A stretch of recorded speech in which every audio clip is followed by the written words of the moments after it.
నరసింహ శతకము. తాపసార్జిత నేను పాపకర్ముడనంచు నాకు వంకలు పెట్టబోకు సుమ్మి.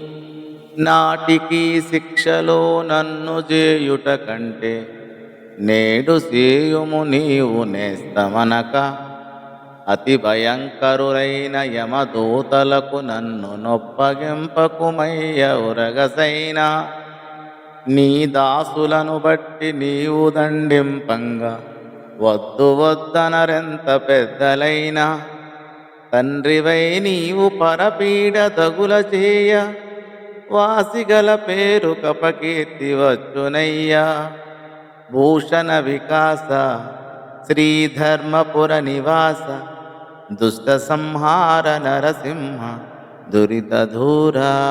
శోభామయమగు ధర్మపురమున వసించు ఓ నరసింహస్వామి, నీవు దివ్యాభరణములతో ప్రకాశించువాడవు, పాపములను పారద్రోలువాడవు, దుష్టులను శిక్షించువాడవు. తండ్రి ముని పూజిత, నేను పాపకర్ముడనని నేరాలు మోపి ఒకనాడు శిక్షించుట కంటే నన్ను ఇప్పుడే శిక్షించు.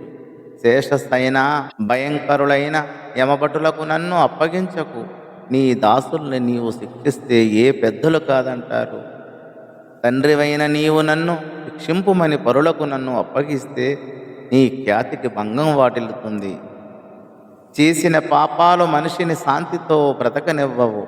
వాటి ఫలితాలను ఊహించుకొని మనస్సు కాగిపోతూ ఉంటుంది, పశ్చాత్తాపంతో పరితపిస్తూ ఉంటుంది.